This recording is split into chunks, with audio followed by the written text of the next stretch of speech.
News చూస్తున్నాం. జమ్మూ కాశ్మీర్ శ్రీనగర్ లో భారీ ఎన్కౌంటర్ జరిగింది. పహల్గామ్ దాడిలో పాల్గొన్న 3 ఉగ్రవాదులను భద్రతా బలగాలు మట్టుబెట్టాయి. హిర్వాన్ లిద్వాన్ ప్రాంతంలో ఉగ్రవాదులు బలగాలకు మధ్య కాల్పులు కొనసాగుతున్నాయి.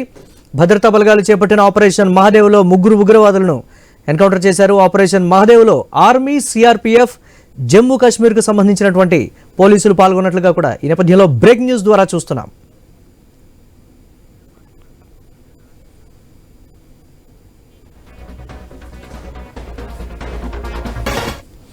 Retired army colonel PM Arjun గారు ఫోన్ లైన్లో అందుబాటులో ఉన్నారు. అర్జున్ గారు నమస్తే.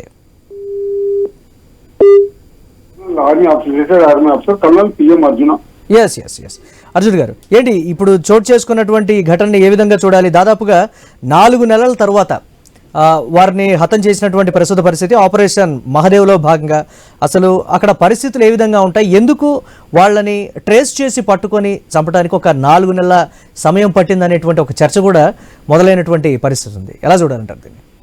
ఎలా చూడాలి అంటే, మనం కరెక్ట్ గా ఇండియా వచ్చి మనం ఏదైతే చేస్తున్నామని పర్ఫెక్ట్ గా చేస్తున్నాము. ఈ operation Mahadev is part of again operation Sindoor only. ఉగ్రవాదుల్ని అవుట్ ఆఫ్ మొత్తం 5 మంది ఉగ్రవాదులు ఉన్నారు. 5 మంది ఉగ్రవాదుల్లో కనీసం ఇప్పుడు వచ్చి యాక్చువల్లీ మన ఆర్మీ ఏం వచ్చి మొత్తం 5 మందిని చంపాలని చెప్పి మట్టబెట్టాలని చెప్పేసి మా ఏం ఉంది. కాకపోతే వాళ్ళు హైడింగ్ ప్లేస్ లో ఉన్నారన్నమాట. హైడింగ్ ప్లేస్ అంటే ఇక్కడ ఎవరికి తెలియకుండా దాక్కున్నారు. సో ఠీకే మన సంస్థలన్నీ నిఘా వర్గాలన్నీ వాళ్ళ మీద ఫోకస్ అయినాయి. కనీసం ఇప్పుడు 3 పట్టుకున్నారు. వాళ్ళిద్దరు జాడ కూడా తెలుస్తుంది. పిల్లలు ఒక్కరైనా కానీ మనకు ఇదిగా ఉంటే, ఏది లైవ్ గా దొరికింటే మనకి ఇంకా కొన్ని వివరాలన్నీ దొరికేవి. కాకపోతే కొంచెం ఆ ఇద్దరిని కానీ త్వరలో మట్టబెడతాం. ఆర్మీ దృష్టి సారించిందంటే వాళ్ళని ఎవరిని వదిలేట్టుగా లేదు. మనము అందరినీ మనం చేస్తాం మనం ఇందులో. కాకపోతే ఇంకొక విషయం ఏంటంటే, ఇందులో ఇన్ని 4 నెలలు మీరు ఒక ప్రశ్న అడిగారు, 4 నెలలు పట్టింది అని చెప్పేసి. చూడండి, 4 నెలలు పట్టింది అంటే 4 నెలలైనా తెలుసుకున్నాం కదా మనం. కనీసం 4 నెలలు వాళ్ళకి శిక్షించాం మనము. 4 నెలలు ఎక్కువ ఏప్రిల్ 22 జరిగింది ఈ విషయము. సో మనం డిలే అయిపోయింది, ఒప్పుకుంటాను నేను. కానీ స్పాట్ లో పట్టుకుంటే మనం బాగుండేది. ఎవరు అనుకోలే అక్కడ ఉగ్రవాదులు అక్కడ ఎంట్రీ అవుతారు, మన టూరిస్ట్ అంతా హతమార్పు అని చెప్పేసి ఎవరు అనుకోలేదు. That was not the spot actually. That is only resort అనమాట అది. అక్కడ ఎవరు మన వాళ్ళు ఎవరు లేరు అక్కడ. ఆర్మీ వాళ్ళు కానీ పోలీసు వాళ్ళు కానీ అక్కడ లేరు. అక్కడ లేని చోటు స్పాట్ పెట్టి వాళ్ళు వచ్చి మన యాత్రికుల్ని టూరిస్ట్ వచ్చి చంపేశారు. సో టైం పట్టింది. ఇంకా కొంచెం సమయంలోనే వాళ్ళిద్దరిని పట్టుకుని వాళ్ళు కూడా మారుస్తాం. ఆర్మీ విషయంలో ఒక ప్రశ్న, అంటే this is the right time to do అని ఇటువంటి ఆపరేషన్ ని చేపట్టిందా, లేకపోతే political size maybe right are wrong political situations ను కూడా బేస్ చేసుకొని ఇదే కరెక్ట్ మూమెంట్ అనేటువంటి ఒక పొలిటికల్ హీట్ ని కూడా చల్లార్చేటువంటి క్రమంలో జరిగిందా అనేటువంటి ఒక చిన్న డిస్కషన్ కూడా స్టార్ట్ అయింది. అంటే ఆర్మీ ఆ కోణంలో చూస్తుందా, లేకపోతే పైనుంచి వెయిట్ ఫర్ ఆర్డర్స్ అనేటువంటి ఒక కోణంలో చూస్తుందా? మేము చూడండి, మేము పొలిటికల్ ఇంత క్రితం కూడా క్లారిటీ ఇచ్చాము. మేము ఒకటి, మేము పొలిటికల్ అండర్ లో పని చేయమండి. మేము it's not possible. Army is not concerned any though it is a concerned minister of defence. But మేము ఎవరి మాట అయినామండి. లాస్ట్ టైం కూడా నేను 25 డిబేట్ చేశాను. ఆ డిబేట్ లో ఒకటే మాట చెప్పా.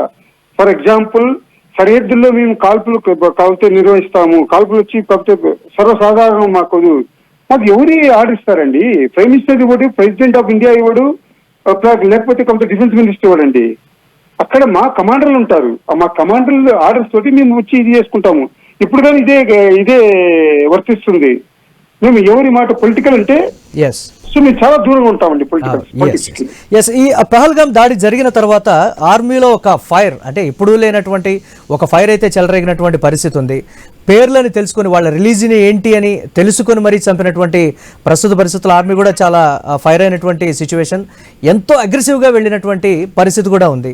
ఆ టైంలో అంటే ఇప్పుడు జరిగినటువంటి పరిణామానికి సంబంధించి ఎంత భీకరంగా జరిగి ఉంటుందో కూడా అర్థం చేసుకోవచ్చు. సో అది ఎలా ఉంటుందంటారు దీనికి సంబంధించి?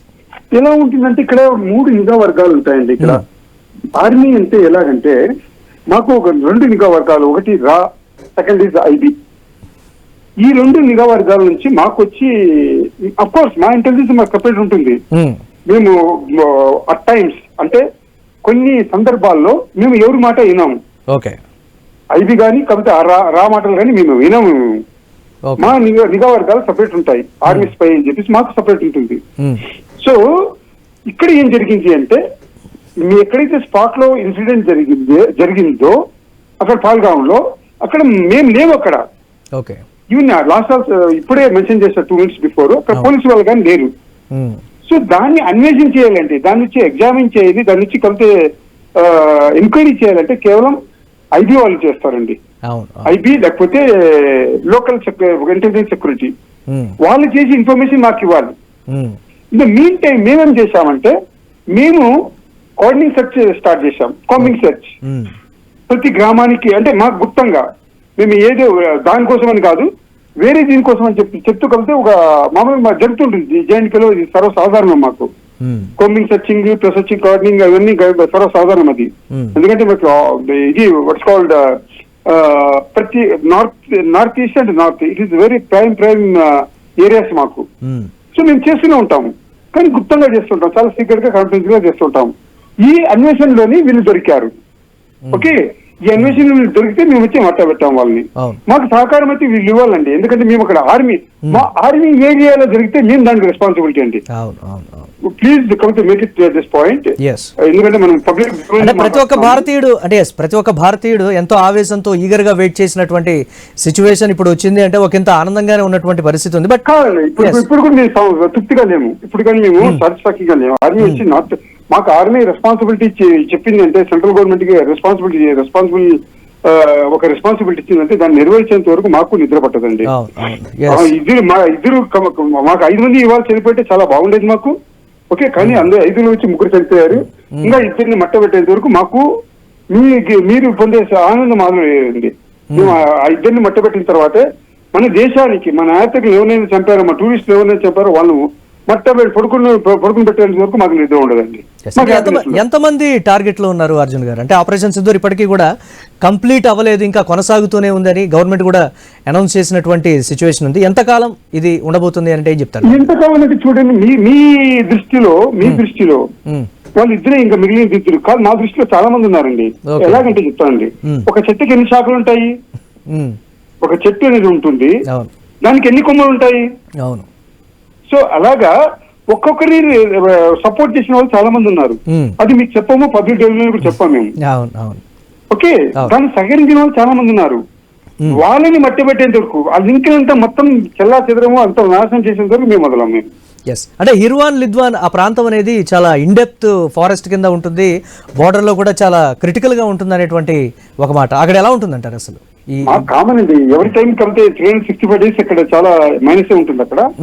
ఓకే, అరణ్యం అంటే మామూలు అరణ్యం లాగా ఉండవండి. కాకపోతే మాకు అక్కడండి ఒక రెండు అంశాల మీద మేము దృష్టి పెడతాము. ఒకటి క్లైమేట్, సెకండ్ వచ్చి ఉగ్రవాదం మీద, ఎనిమీస్. ఈ రెండే మాకు భయం అంతే, ఇంకేం లేదు. భయం అంటే భయం కాదు మాకు, దీన్ని పరిరక్షించుకుంటాం. మమ్మల్ని మేము పరిరక్షించుకుంటాము. మమ్మల్ని కానీ అదన ఆఫీసర్ నేను మా సోదరుని రక్షించుకోవాలి మేము. ఎందుకంటే దేశ రక్షణ ఇవ్వాలి, పటిష్టంగా ఇవ్వాలంటే మేము ఉండాలి, అక్కడ ప్రాణాలతో ఉండాలి. పహల్గామ్ అటాక్ తర్వాత ఆర్మీకి చాలా పవర్స్ ఇస్తున్నాము, ఫ్రీ హ్యాండ్ ఇస్తున్నాము, అగ్రెసివ్ గా వెళ్ళండి, ఏమైనా చేయండి, ఉగ్రవాదం అనేవాడు దొరికితే మట్టు పెట్టండి. ఇది కాదు ఇది ఒకటండి, వాళ్ళు చెప్పుకోవడం that is separate issue. Political చేయకండి ప్లీజ్, పొలిటికల్ చేయకండి. పొలిటికల్ కాదు నేను అనేది. ఇచ్చినటువంటి ఇంకా చాలా ఫ్రీగా వెళ్తున్నారు. మా రూల్స్ అండ్ రెగ్యులేషన్స్ సెపరేట్ గా ఉంటాయండి. ఓకే, మా రూల్స్ అండ్ రెగ్యులేషన్స్ సెపరేట్ ఉంటాయి. 1 bullet 1 కంపెనీ ఎనిమి మాది ఎవరిదైనా కానీ. ఒక 1 bullet 1 enemy. మేము ఒక్కరికి మాకు ఎవరు ఇప్పుడు మాకు కమాండ్లు ఉన్నాయండి. Northern command, eastern command, central command, what's called eastern command, అన్ని మొత్తం 5 కమాండ్లు ఉన్నాయి. ఆ కమాండ్ కు ఆర్మీ కమాండర్ ఉంటారు. ఆ ఆర్మీ కమాండర్ కింద మరి కలిసి జిఓసీలు వాళ్ళంతా ఉంటారు. ఓకే, వాళ్ళు మేము ఎవరు డివిజన్ లో వస్తామో వాళ్ళ మాట ఉంటాము, కానీ గవర్నమెంట్ మాట మాకు ఉండదండి. గవర్నమెంట్ ఇస్తే చీఫ్ ఇస్తుంది ఆర్డర్స్, మాకు ఇవ్వదు. సో సో అక్కడ ఆన్ ది స్పాట్ లో ఫియర్స్ ఫైటింగ్ అంటారు అనమాట. ఓకే చాలా భీకరమైన యుద్ధం చేయాలంటే మేము చేస్తాం కానీ ఎవరు ఒక్కడికి వచ్చి రారు. Okay face to face in case ఉగ్రవాదులు ఉన్నారంటే వాళ్ళని చంపడమో లేకపోతే మేము చావడమో ఈ రెండిట్లో ఏదో ఒకటి జరుగుతుంది. రైట్? జస్ట్ లైక్ ఒక యుద్ధమే అది కానీ మేమన్నా చావాలి లేకపోతే వాళ్ళని చావాలి. Do or die. Okay, do or die మా మొత్తం.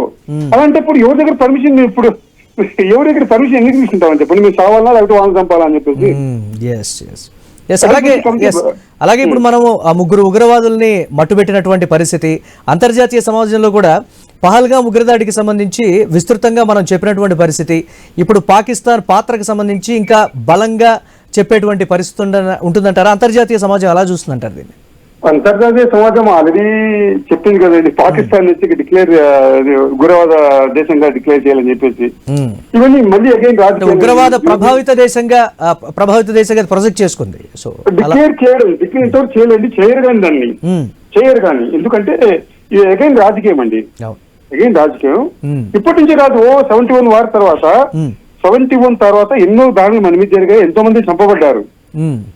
దానికి ఏం మనం చేసాం చెప్పండి? మనం ఏం చేశాను చెప్పండి? ఏం చేయలేదు మనం. ఇదంతా మొత్తం అగైన్ కాబట్టి పొలిటికల్ ఇష్యూ అవుతుందండి. ఇది పొలిటికల్ ఇష్యూ మీద మనం చర్చించడం అవసరం. I not a politician, so మనం చర్చ చేయకూడదు మనం యాక్చువల్లీ దాని మీద. పాకిస్తాన్ మా డిక్లరేషన్, మా డిమాండ్ ఏమంటే, మా డిమాండ్ ఏమంటే యూఎన్ఏ కూడా మా చెప్పబడ్డది ఏమంటే పాకిస్తాన్ ఒక టెర్రరిస్ట్ కంట్రీగా డిక్లేర్ చేయాలని చెప్పేసి. ఏం డిక్లేర్ చేశారండి ఇంతవరకు చెప్పండి నాకు? దాన్ని ఉన్న నార్మల్ సభ్యతమే ఇంతవరకు రద్దు చేయలేదు. ఇంకేం చేస్తారు చెప్పండి? అది మన పని కాదు, మా పని కాదు, ఆర్మీ పని కాదు. అది చేయాలంటే ఎవరు చేయాలి? పొలిటికల్ చేయాలి. పొలిటికల్ చేయించేది మన దేశ ప్రధానం, లేకపోతే లేకపోతే విదేశాంగ మంత్రులు, లేకపోతే వాట్స్ కాల్డ్ డిఫెన్స్ మినిస్టర్ వాళ్ళు చేయాలి. మేము దాంట్లో తలదూర్చామండి. అది వచ్చి నో కమెంట్స్ ఆన్ దిస్. మనం వచ్చి మా డిమాండ్ ఇప్పటి వరకు ఉంది, సత్యంత వరకు ఉంటుంది. పాకిస్తాన్ ని ఒక ఉగ్రవాద కంట్రీగా కబ్జా డిక్లేర్ చేయాలి. మా డిమాండ్ ఇప్పుడు కూడా పబ్లిక్ డొమైన్ లో మీరు ఎవరైనా ఇచ్చేయండి. మీరు ఇదే నేను చెప్పబోయింది. అది పాకిస్తాన్ ఇన్ని మన దగ్గర ఆధారాలు ఉన్నాయి, ఇన్ని కౌతి ఇవి ఉన్నాయి, వాట్స్ కాల్డ్ ప్రూఫ్స్ ఉన్నాయి, ఎవిడెన్సెస్ ఉన్నాయి. కాంట్ వి డిక్లేర్ కబ్జా Pakistan as a terrorist country? మీరు చెప్పండి. పహల్గామ్ అటాక్ తర్వాత ఉగ్రవాద శిబిరాల మీద కావచ్చు, లేకపోతే ఉగ్రవాదులు చొరబడకుండా పటిష్టమైన బందోబస్తు చర్యలు కావచ్చు, లేకపోతే కట్టుదిట్టమైనటువంటి చర్యలు కూడా తీసుకున్నటువంటి పరిస్థితి ఇప్పుడు ఎలా ఉంటుందంటారు బోర్డర్ లో సిచ్యువేషన్? ఇప్పుడు పర్లేదండి. ఇప్పుడు ఎందుకంటే మన ఇట్ ఈస్ క్లీన్డ్ ఏరియా. మనకి ఇండియాకి వచ్చి ఇది క్లీన్డ్ ఏరియా ఉంటుందండి. ఎందుకంటే జమ్మూ అండ్ కాశ్మీర్ లో ఉన్నంత టూరిజం మిగతా రాష్ట్రాల్లో అంతగా లేదు. So that is most effective area అనమాట. పహల్గా ఎక్కడైతే దాడి జరిగిందో ఆ ఏరియా కూడా ఇప్పుడు మేము కవర్ చేసాం. మేమే కంట్రోల్ చేస్తున్నామండి. అంటే అవుట్ సైడ్, నాట్ చూడండి ఎక్కడైతే లాండ్ ఆర్డర్ ఉంటుందో లాండ్ ఆర్డర్ లో మేము ఒక ఇంచు కూడా మేము లోపలికి వెళ్ళమండి. అవి అంటే కాకపోతే గవర్నమెంట్ దెర్ ఆర్ 2 kinds అండి. ఒకటి civil authority, 8 to civil authority. 8 to civil authority అంటే 8 to civil power. ఇది 8 to civil power లోకి వచ్చేస్తుందన్నమాట. 8 to civil power లో అంటే మాకు అంటిల్ అండ్ ఒక కలెక్టర్ కానీ లేకపోతే వీళ్ళు కానీ మాకు రిక్వెస్ట్ చేస్తే ఆ ఏరియా నుంచి మేము కవర్ చేసుకుంటాం. ఇప్పుడు సెంట్రల్ గవర్నమెంట్ నుంచి మేము మాకు అంటే ఒక ఇది ఉంది, ఆర్డర్ ఉంది, మొత్తం ఆ ఏరియా అంతా మేము కవర్ చేసుకోవాలి. ఇప్పుడు చేస్తున్నాము. ఇప్పుడు జమ్మూ కాశ్మీర్లోని ప్రతి టూరిస్ట్ స్పాట్ కూడా అండర్ ఆర్మీ ఉందా అని అంటే ఉందే అంటారా మీరు? అంటే పహల్గామ్ కూడా ఆ మధ్య వచ్చినటువంటి వార్తలు ఒక బ్లైండ్ స్పాట్ కింద చూసినటువంటి పరిస్థితి ఉంది. అక్కడ ఆర్మీ వాళ్ళు ఎక్కువగా ఉండేటువంటి సిచ్యువేషన్ లేదు, బట్ అక్కడికి వెళ్తున్నట్టు కూడా ఆర్మీకి ఇన్ఫర్మేషన్ లేదు అనేటువంటి ఒక మిస్కమ్యూనికేషన్, ఒక చర్చ జరిగింది. అటువంటి ప్రదేశాలు ఉన్నాయా ఇంకా? ఇది Jammu Kashmir is not a small omelette. అంటే కుగ్రామం కాదు, కుగ్రామం కాదు అది. అవును, వెల్ ఎక్స్పాండెడ్ ఏరియా. సో ప్రతి ఒక్క చోట మేము ఉండలేము. మేము ఓన్లీ బార్డర్ సంబంధించి బార్డర్ ఎక్కడైతే ఉగ్రవాదులు చొరబడతారో ఆ ఏరియా సెన్సిటివ్ ఏరియా ఉంటారు. ఆ ఏరియాని మేము చూస్తాము. ప్లస్ వచ్చి ఎక్కడైతే కలిపితే బార్డర్ ఏరియా ఉంటుందో అక్కడ మా ప్రైమ్ ఇష్యూ ఏంటి తెలుసండి, we should not involve for civil matters. మాకి we are our first and main ఇది ఏం వచ్చి to defend the nation from national aggressions. మన శత్రు దేశాల నుంచి మన దేశాన్ని కాపాడాలి, అది మన మెయిన్ మొత్తం. అది సోల్జర్. అంతేకాని మేము సివిల్ లో ఏం జరుగుతుందో, సివిల్ లో మేము ఎందుకు ఇన్వాల్వ్ కావాలని చెప్పేసి మేము ఎప్పుడు ఆలోచించాము. రాబోయే రోజుల్లో ఇంతకన్నా ఎక్కువగా అగ్రెసివ్ గా ముందుకు వెళ్లేటువంటి ఛాన్సెస్ ఉంటాయంటారా? అంటే ఉగ్రవాదుల ఏర్వేతకు సంబంధించి ఇప్పటికే చాలా అగ్రెసివ్ గా ముందుకు వెళ్తోంది ఆర్మీ. మాకు కామన్ అండి, మేము ఎందుకు అగ్రెసివ్ వెళ్తాం చెప్పండి. సీరియస్నెస్ ఉందంటే అగ్రెసివ్ వేరు, సీరియస్నెస్ వేరండి. అగ్రెసివ్ అంటే చాలా చాలా వాళ్ళతో చేస్తున్నామని చెప్పేసి ఇట్ ఈస్ కామన్ అండి. మా డ్యూటీ ఇది, మా డ్యూటీ ఇది. మేము వాళ్ళు ఇద్దరు కూడా పట్టుకుంటాం. It's not an issue. ఇండియాలో ఒక ఏమంటే లాస్ట్ లో వచ్చి మమ్మల్ని ప్రొటెక్షన్ అడుగుతారు. Where comes under come the last line. Okay, అదే జరిగింది ఇప్పుడు. అదే కాస్త ముందుగానే చెప్పింటే మాకు ఇవన్నీ ఉండేవి కాదు. వాళ్ళు చలో ఠీకే, జరిగేది జరగక మానదు, జరిగిపోయింది. అది జరిగిందని మనం డిస్కషన్ అవసరం లేదు. మాకు ఎక్కడైతే ప్రొటెక్షన్ తీసుకోమని చెప్తే ఎక్కడికి పోవాలంటే అక్కడికి వెళ్తామండి. ఎక్కడ వరదలు వచ్చాయనుకో వరదలు పోయేదానికి రెడీ. ఎక్కడైనా సపోజ్ భూకంపం వచ్చిందనుకో అక్కడ పోయేదానికి. ఎక్కడ లేరండి సోల్జర్ చెప్పండి నాకు, ఎక్కడ లేరు సోల్జర్ చెప్పండి. పలానా చోట లేరని చెప్పండి మీరు నాకు. ఎక్కడ అడిగింది that is called eight civil power, that is called eight civil authority. అంటే proud of Indian army.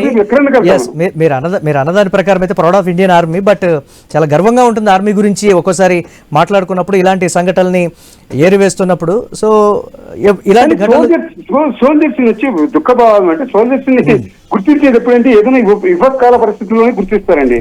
Otherwise దాని తర్వాత సోల్జర్ కి ఏ వాల్యూ లేదు అంతగా. అలానే అనుకోవడానికి లేదు. రీసెంట్ డేట్స్ లో పవర్ ఆఫ్ ఇండియన్ ఆర్మీ అనేది బాగా దేశవ్యాప్తంగా కూడా విపత్కాల పరిస్థితుల్లో ఆ పరిస్థితి ఉంది కాబట్టి పవర్ ఆఫ్ ఇండియన్ ఆర్మీ అని తెలిసిపోతుంది. దాని తర్వాత ఎవరండి, అదే సోదర్ కి ప్రతి ఒక్క వాల్యూ ఉండాలండి. ప్రతి ఒక్క ఎక్కడికి వెళ్ళినా సోదర్ గారిని గుర్తింపబడితే కరెక్ట్. అర్జున్ గారు మీరు అన్నది కరెక్ట్. ప్రతి ఒక్కళ్ళు కూడా ఉన్నామండి ఇక్కడ. ప్రతి ఒక్కరు తెలుసుకోవాల్సినటువంటి అవసరం ఉంది, ఇన్స్పిరేషన్ గా కూడా తీసుకోవాల్సినటువంటి అవసరం అయితే ఉంది. థ్యాంక్ యూ అర్జున్ గారు స్పందించినందుకు. Thank you very much.